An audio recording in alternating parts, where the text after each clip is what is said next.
यह कहानी सिर्फ एक गांव की नहीं, यह कहानी है हमारे समाज के आईने की। एक गांव में पीढ़ियों से एक पंडित परिवार भगवान गणपति के मंदिर में पूजा करता आ रहा था। लेकिन उस पंडित के मन में भक्ति से ज्यादा भेदभाव था। वह ऊंची जाति वालों का प्रसाद, भोग, दान बड़े सम्मान से स्वीकार करता और निम्न वर्ग के लोगों को मंदिर के कोने में बैठाता। उन्हें पूजा करने तक की अनुमति नहीं देता। जो वे चढ़ाते वह लौटा देता। धीरे धीरे लोगों ने मंदिर आना कम कर दिया। भक्ति कम नहीं हुई थी, लेकिन दिल टूट गए थे। समय बीता।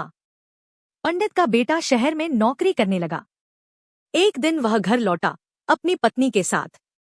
पिताजी, ये रिद्धि है, मैंने इससे विवाह कर लिया है। ये हमारे समुदाय की नहीं है। पंडित गुस्से से भर उठा। इसे घर के अंदर मत लाओ। बेटे को घर से निकाल दिया गया। बाद में उन्होंने अपनी बेटी को बुलाकर सब बताया। बेटी ने शांत स्वर में कहा, पिताजी, अब जब वह विवाह कर चुका है तो उसे स्वीकार करना ही उचित है। पंडित बोले, उसे तलाक दे देना चाहिए। बेटी ने उत्तर दिया, यदि कल मेरा पति मुझे तलाक दे दे तो क्या आप मुझे जीवन भर संभालेंगे? क्या समाज मुझे स्वीकार करेगा? आज मैं उसका घर तोड़ूंगा, कल कोई और मेरा घर तोड़ेगा। मैं ऐसा नहीं कर सकती।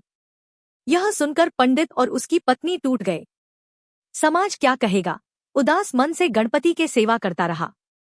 एक हफ्ते के बाद उसका दोस्त लक्ष्मण आया मंदिर में। बोला, पंडित, दुखी क्यों हो? पंडित ने अपनी व्यथा सुनाई। लक्ष्मण बोला, ये तुम्हारे कर्मों का फल है। तुमने वर्षों तक भगवान के भक्तों को बांटा। तुमने भक्ति में दीवार खड़ी की। बताओ, जब तुम बाजार जाते हो, बस में सफर करते हो, होटल में खाते हो, क्या वहां जाति पूछते हो? तो फिर मंदिर में क्यों? वह बोला, तुम्हारे बच्चों ने तुम्हें वही दिखाया है जो तुम दूसरों के साथ करते आए हो। अब समय है कि भेदभाव छोड़कर इस मंदिर को सभी भक्तों के लिए खोल दो।